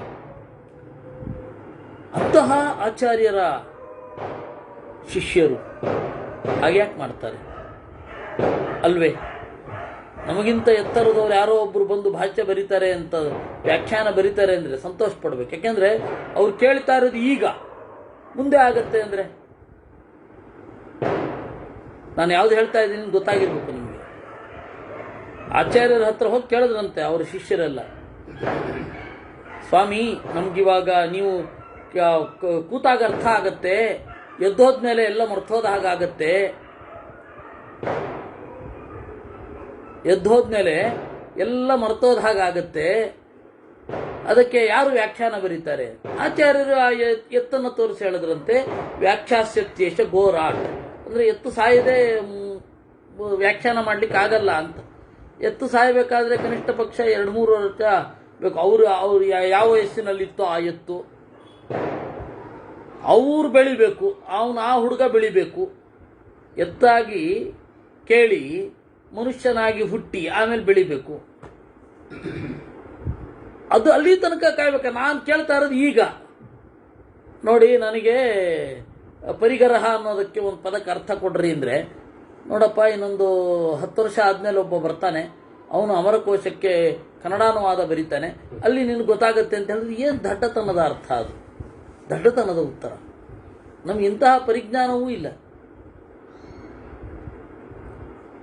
ಈ ತರಹದ್ದೇ ನಮ್ಮ ಕಥೆಗಳು. ಅದಕ್ಕೆ ನಾನು ಯಾವ ಮಧ್ವವಿಜಯ ಬಿಟ್ಟು ಬೇರೆ ಯಾವುದನ್ನು ಒಪ್ಪಬೇಡಿ ಅಂತ ಹೇಳೋದು ಇದೇ ಕಾರಣಕ್ಕೆ. ಎಷ್ಟು ಶೈಥಿಲ್ಯ ಇದೆ, ಪ್ರಮೇಯ ಶೈಥಿಲ್ಯ ಅಂದರೆ ಎಲ್ಲ ಕಥೆಗಳಲ್ಲೂ ಈ ಥರದ್ದೇನೋ ಒಂದು ಶೈಥಿಲ್ಯ ಇರುತ್ತೆ. ಅದು ಕಟ್ಟಿದ ಕಥೆಗಳು, ಕಟ್ಟು ಕಥೆಗಳು ಅಥವಾ ಕಥೆಗಳ ಕಟ್ಟು. ಅದರಿಂದ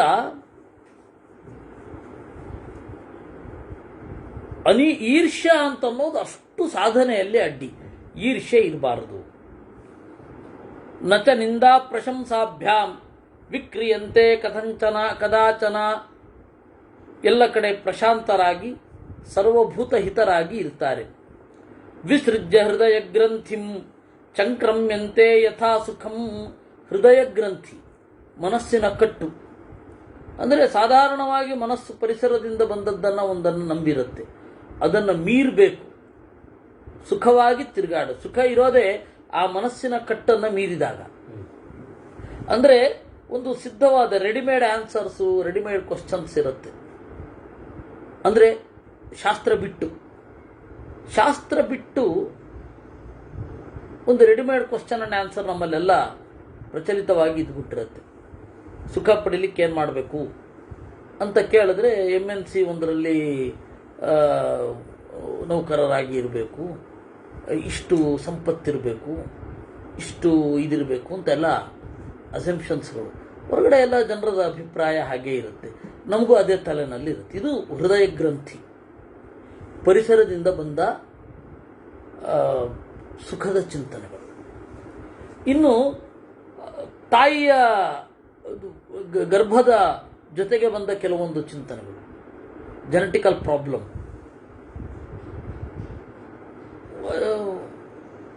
ಏನೋ ಜೆನೆಟಿಕಲ್ ಆಗಿ ಏನೋ ಒಂದು ಅಸೆಂಪ್ಷನ್ಸ್ ಇರುತ್ತೆ, ಹೀಗಿದ್ರೆ ನಾವು ಸುಖವಾಗಿರ್ತೀವಿ ಅಂತ. ಇದನ್ನು ಮೀರಬೇಕು. ನಮ್ಮ ಪರಿಸರದಿಂದ ಬಂದ ಸುಖದ ಕಲ್ಪನೆಯನ್ನು ಮೀರಬೇಕು, ಆತ್ಮಿಕ ಸುಖದತ್ತ ಸಾಗಬೇಕು.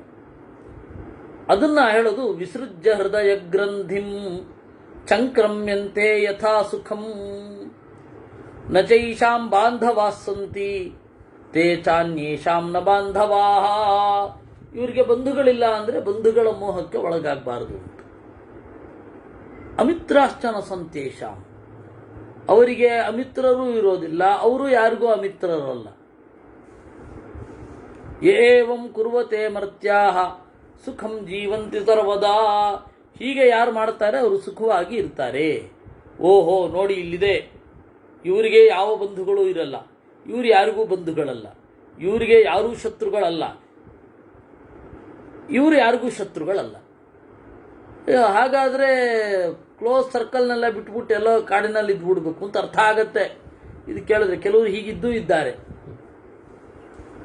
ಅಪ್ಪ ಜಗತ್ತಿನಲ್ಲಿ ಏನು ಬೇಕಾದರೂ ಆಗ್ಬೋದಪ್ಪ, ಬಂಧುಗಳ ಜೊತೆಗೆ ಮಾತ್ರ ಇರಲಿಕ್ಕಾಗಲ್ಲ ಅಂತೆಲ್ಲ ಇರ್ತಾರೆ. ಅದು ಓವರ್. ಅಲ್ಲಿ ಇದು ಮಾನಸಿಕವಾದ ದೂರವನ್ನು ಹೇಳ್ತಾ ಇರೋದೇ ವಿನಃ, ಗುಣಗಳನ್ನು ಮೆಚ್ಚಿರಿ ಅಂತ ಹೇಳ್ತಾ ಇರೋದೇ ವಿನಃ, ದೋಷಗಳನ್ನು ಬಿಡ್ರಿ, ದೋಷಗಳನ್ನು ಮೆಚ್ಚಬೇಡಿ ಅಂತ ಹೇಳ್ತಾ ಇರೋದೇ ವಿನಃ, ದೈಹಿಕವಾಗಿ ಎಲ್ಲೋ ತಲೆ ತಪ್ಪಿಸ್ಕೊಂಡು ಓಡಾಟೋಗಿ ಅಂತ ಹೇಳ್ತಾ ಇರೋದಲ್ಲ. ಅಬ್ಸ್ಕಾಂಡ್ ಆಗಿ ರೌಡಿ ಭಾಷೆ ಹೇಳಿದ್ರೆ ಅಂಧರಾಗ್ಬಿಡಿ ಅಂತ ಹೇಳ್ತಾ ಇರೋದಲ್ಲ. ಇದರ ಅಭಿಪ್ರಾಯ ಅರ್ಥ ಮಾಡ್ಕೊಳ್ಬೇಕು. ಇವರಿಗೆ ಯಾವ ಬಂಧುಗಳು ಇರುವುದಿಲ್ಲ, ಇವರು ಯಾರಿಗೂ ಬಂಧುಗಳಲ್ಲ, ಇವರಿಗೆ ಯಾವ ಶತ್ರುಗಳೂ ಇಲ್ಲ, ಇವರು ಯಾರಿಗೂ ಶತ್ರುಗಳಲ್ಲ. ಅಂದರೆ ಗುಣದೋಷಗಳ ಪರಿಜ್ಞಾನ ಇರಬೇಕು ಅಂತ ಅರ್ಥ. ಏಕೆಂದರೆ ಲೋಕದಲ್ಲಿ ಯಾರಲ್ಲಿ ದೋಷ ಇಲ್ಲ, ದೋಷ ಇಲ್ಲದೆ ಇರೋದು ದೇವರೊಬ್ಬನೇ. ದೋಷ ಇಲ್ಲದೆ ಇರೋರನ್ನ ಹುಡುಕ್ತಾ ಹೋಗಬೇಕು, ದೇವರ ಹತ್ರನೇ ಹೋಗಬೇಕು. ಮನುಷ್ಯರಲ್ಲಿ ಎಲ್ಲರಲ್ಲಿ ಈ ದೋಷ ಅಲ್ಲ, ಇನ್ನೊಂದು ದೋಷ ಇರುತ್ತೆ. ಆ ಸಣ್ಣ ಸಣ್ಣ ದೋಷಗಳನ್ನು ನಾವು ಇವ್ರ ಜೊತೆ ಬಾಳ್ಲಿಕ್ಕೆ ಆಗಲ್ಲ ಅಂತನ್ನುವ ರೀತಿಯಲ್ಲಿ ತಗೋಬಾರದಲ್ವಾ ಅಲ್ವಾ? ಅಯ್ಯೋ ನಾನು ಅವರಲ್ಲಿ ಬಾಳೋಲ್ಲ, ಯಾಕೆಂತಂದರೆ ನೇರ ಹೇಳ್ಬಿಡ್ತೀನಿ, ನಾನು ಸ್ಟ್ರೈಟ್ ಫಾರ್ವರ್ಡು, ನೇರ ಕಣ್ಣಿಗೆ ಕೈ ಹಾಕಿದಾಗ ಮಾತಾಡ್ತೇನೆ. ಬೇಕಿಲ್ಲಪ್ಪ, ದೋಷ ಇಲ್ಲದೆ ಇರೋರು ಯಾರಿರ್ತಾರೆ? ಧರ್ಮಮೇವಾನುರುದ್ಧಂತೆ ಧರ್ಮಜ್ಞಾ ದ್ವಿಜ ಸತ್ತಮ ನಶ್ಯತೋ ವಿಚ್ಯುತ ಮಾರ್ಗಾತ್ ತೇ ಹೃಷ್ಯಂತಿ ದ್ವಿಷಂತಿ ಚ. ಧರ್ಮವೇ ಮುಖ್ಯ. ಆಲ್ಮೋಸ್ಟ್ ಧರ್ಮ ಅಲೂಕ್ಷ ಧರ್ಮ ಕಾಮಾಸ್ಯು ಅಂತ ಉಪನಿಷತ್ತಿನಲ್ಲಿ ಧರ್ಮಕಾಮರಾಗಿರಬೇಕು, ಹಾಗಂತ ಹೊರಟರಾಗಿರೋ ಅವಶ್ಯಕತೆ ಇಲ್ಲ ಅಂತ ಹೇಳಿದ್ದಾರೆ. ಆಸ್ಥಿತಸ್ಥಂ ಮಹಾಮಾರ್ಗಂ ಅಸೂಯಿಷ್ಯಾಮಿ ಕಂಕಥಂ ನಿಂದ್ಯಮಾನ ಪ್ರಶಸ್ತೋ ವಾ ಹೃಷ್ಯೇಯಂ ಕೇನ ಹೇತುನಾ. ದೊಡ್ಡ ದಾರಿಯಲ್ಲಿದ್ದೇನೆ, ಯಾಕೆ ಎನ್ವಿ ಇರಬೇಕು, ಅಸೂಯೆ ಯಾಕಿರಬೇಕು? ಯದ್ಯದಿಚ್ಛಂತಿ ತತ್ತಸ್ಮಾತ್ ಅಧಿಗಚ್ಚಂತು ಮಾನವಾಹ ನಮೇ ನಿಂದಾ ಪ್ರಶಂಸಾಭ್ಯಾಂ ಹ್ರಾಸವೃದ್ಧಿ ಭವಿಷ್ಯತಃ. ಅವರು ಯಾರಿಗೋ ಹತ್ರ ಆದರು, ನಾವು ಅವ್ರಿಗೆ ಹತ್ರ ಆಗಬೇಕಿತ್ತು, ಆದರೆ ಅವರು ನಮ್ಮನ್ನು ದೂರ ಮಾಡಿ ಬೇರೆ ಯಾರನ್ನೋ ಹತ್ರಕ್ಕೆ ಇಟ್ಕೊಂಡಿದ್ದಾರೆ. ಅಯ್ಯೋ ಇಟ್ಕೊಳ್ಳಿ ಬಿಡಿ, ಅವ್ರಿಗೆ ಅದೇನು ಲಾಭವೋ? ನಾವು ಒಬ್ಬರನ್ನ ಪ್ರೀತಿಸಿದ್ದೀವಿ, ನಾವು ನಿಮ್ಮನ್ನು ಪ್ರೀತಿಸಿದ್ದೀವಿ, ನಿಮಗೆ ನಮ್ಮ ಬಗ್ಗೆ ಅರಿವಿಲ್ಲ.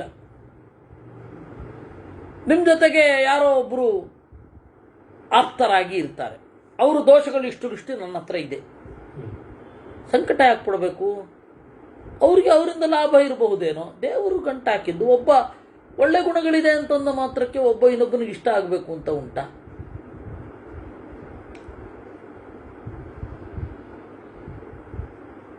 ನೋಡಿ, ನಾನು ಬುದ್ಧಿವಂತ ಇದ್ದೇನೆ, ಅವರು ನಮ್ಮನ್ನು ಪ್ರೀತಿಸ್ತಾ ಇಲ್ಲ. ಬುದ್ಧಿವಂತಿಕೆ ಇದೆ ಅನ್ನುವ ಕಾರಣಕ್ಕೆ ನಿಮ್ಮನ್ನು ಅವರು ಪ್ರೀತಿಸ್ಬೇಕಾ? ಇಲ್ವಲ್ಲ. ಅಂದರೆ ನಾನು ಹೇಳೋದು, ಒಬ್ಬರನ್ನ ಇವರು ನನ್ನನ್ನು ಮೆಚ್ಚಬೇಕು ಯಾಕೆ ಅಂತಂದರೆ ಅಂತ ಇವನ ಹತ್ರ ಏನೇನೋ ಕಾರಣಗಳಿರುತ್ತೆ. ಹೀಗೆ ಇರುತ್ತದು ಸಾಮಾನ್ಯವಾಗಿ. ನೋಡಿ, ಅವರಿಗೆ ನಾನು ಸಲಹೆಗಾರನಾಗಿದ್ದರೆ ಸಖತ್ತಾಗಿರ್ತಾ ಇತ್ತು, ಅವ್ರು ಒಳ್ಳೆ ಚೆನ್ನಾಗಿ ತೀಡಿ ತಿದ್ದುತ್ತಾ ಇದ್ದೆ. ಅಯ್ಯ, ದೇವರ ಸಂಕಲ್ಪ ಇಲ್ಲ, ನೀನು ಅವ್ರ ಜೊತೆಗಿರಬೇಕು ಅಂತ ಅಷ್ಟೇ. ಅದರಿಂದ ಹಾಗೆ ಇರೋದು ಕಲಿಬೇಕು. ಅಮೃತಸ್ಯೇವ ಸಂತೃಪ್ಯೇತ್ ಅವಮಾನಸ್ಯ ತತ್ವವಿತ್ ವಿಷಸ್ಯೇವ ಉದ್ವಿಜೇಚ್ಛೈವ ಸನ್ಮಾನಸ್ಯ ವಿಚಕ್ಷಣಃ. ಅವಮಾನ ಆದರೆ ಸಂತೋಷ ಪಡಬೇಕು, ಸನ್ಮಾನ ಆದರೆ ಸಂಕಟ ಪಡಬೇಕು. ಯಾಕೆಂದರೆ ಸನ್ಮಾನದಲ್ಲಿ ಇಲ್ಲದೇ ಇರೋದೇ ಹೆಚ್ಚು ಹೇಳಿರ್ತಾರೆ, ಹೊಗಳಬೇಕು ಅಂತ. ಅದರಿಂದಾಗಿ ಸನ್ಮಾನ ಸಾಧ್ಯವಾದಷ್ಟು ದೂರ ಮಾಡ್ಕೊಳ್ಳಿಕ್ಕೆ ನೋಡಬೇಕಪ್ಪ. ಹೊಗಳ್ತಾ ಇರ್ತಾರೆ, ಅವ್ರಿಗೂ ಅದೇನು ಮಾನಸಿಕವಾಗಿರಲ್ಲ. ಆದರೆ ಅವರು ಹೃದಯಪೂರ್ವಕವಾಗಿ ಹೊಗಳ್ತಾ ಇರಲ್ಲ, ನಮಗೆ ಅದು ಹೌದು ನಮ್ಮಲ್ಲಿದೆ ಅಂತ ಅನ್ಕೊಂಡ್ಬಿಡ್ತೀವಿ. ಅದನ್ನು ಆ ತಟಸ್ಥತೆ ಕಲಿಬೇಕು, ದೇವರು ಕೊಡಬೇಕು, ಅದು ಬೇರೆ. ಆದರೆ ಹೊಗಳ್ತಾ ಇದ್ದಾಗ ಈ ಭಾವನೆ ಇರಬೇಕು, ನಾವು ನಮ್ಮ ಕೆಲಸ ಮಾಡ್ಕೊಂಡು ಹೋಗ್ತಾ ಇದ್ದೀವಿ, ಇದೇನೋ ಒಂದು ಯಾದೃಚ್ಛಿಕ ಸಂವಾದ ಸಿಕ್ಕಿದೆ ಅಂತ ಅನ್ಕೊಳ್ಳೋದಿಲ್ಲ. ಅವಜ್ಞಾತ ಸುಖಂ ಶೇತೆ ಇಹ ಚಾಮುತ್ರ ಚೋಭಯೋ. ಅವಮಾನ ಆದಾಗ ಸುಖವಾಗಿ ನಿದ್ರೆ ಮಾಡಬೇಕು. ಅವಮಾನ ಆಯಿತು ನೆಮ್ಮದಿ ಅಂತ. ಈಗ ಉಲ್ಟಾ, ಸನ್ಮಾನ ಆದರೆ ನೆಮ್ಮದಿಯಿಂದ ನಿದ್ರೆ ಮಾಡಿ, ಅವಮಾನ ಆದರೆ ಹಗಲು ರಾತ್ರಿ ಕಂಗೆಟ್ಟು ಒದ್ದಾಡುತ್ತೇವೆ. ಬೇಕಾಗಿಲ್ಲ. ಅವಮಾನ ಆದರೆ ಖುಷಿ ಪಡಿ, ಯಾಕೆಂದರೆ ನಿಮ್ಮ ದೋಷಗಳನ್ನು ಅವರು ತಿಂದಿರ್ತಾರೆ. ಯಾಕೆಂದರೆ ಅವಿದ್ಯಮಾನವಾದ ದೋಷವನ್ನು ಚಿಂತನೆ ಮಾಡಿದರೆ ತಿಂದಿರ್ತಾರೆ. ಸನ್ಮಾನ ಆದಾಗ ಸಂಕಟ ಪಡಿ, ಏಕೆಂದರೆ ಅವಿದ್ಯಮಾನವಾದ ಗುಣವನ್ನು ಹೇಳಿರ್ತಾರೆ. ಅಮುಕ್ತ ಸರ್ವ ಪಾಪೇಭ್ಯೋ ಯೋ ವಮಂತ ಸಬದ್ಧತೆ. ಎಲ್ಲ ಪಾಪಗಳಿಂದ ಬಿಡುಗಡೆಗೊಂಡು ಯಾರು ಅವಮಾನ ಮಾಡಿಸಿಕೊಂಡಿರ್ತಾನೆ, ಯಾರು ಬಯಸಿಕೊಂಡಿರ್ತಾನೆ, ಅವನು ಎಲ್ಲ ಪಾಪಗಳಿಂದ ಬಿಡುಗಡೆ ಆಗ್ತಾನೆ. ಯಾರು ಅವಮಾನ ಮಾಡಿರ್ತಾನೆ ಅವನು ಕಟ್ಟಿ ಹಾಕಿಕೊಳ್ತಾನೆ. ಗತಿಂ ಪರಾಂತು ಏ ಕೇಚಿತ್. ಅದರಿಂದಾಗಿ ಅವಮಾನ ಮಾಡಬಾರದು. 4 ಜನರ ಮಧ್ಯೆ ನೀವು ತಟಸ್ಥವಾಗಿ ತತ್ವವನ್ನು ವಿಚಾರ ಮಾಡಿದಾಗ ಏಕಾಂತದಲ್ಲಿ ಹೇಳಿದ್ರು ಆಗತ್ತೆ. ಆಗಿ ಹೋದ ಗ್ರಂಥಕಾರರ ಬಗ್ಗೆ ಇದು ವಿರುದ್ಧ, ಅದರಿಂದಾಗಿ ಇದನ್ನು ಒಪ್ಪಲ್ಲ ಅಂತ ಹೇಳಬಹುದೇ ವಿನಃ ಅವ್ರಿಗೂ ಅವಮಾನ ಎಲ್ಲ ಮಾಡುವಂತಹ ಪ್ರಸಕ್ತಿ ಇಲ್ಲ.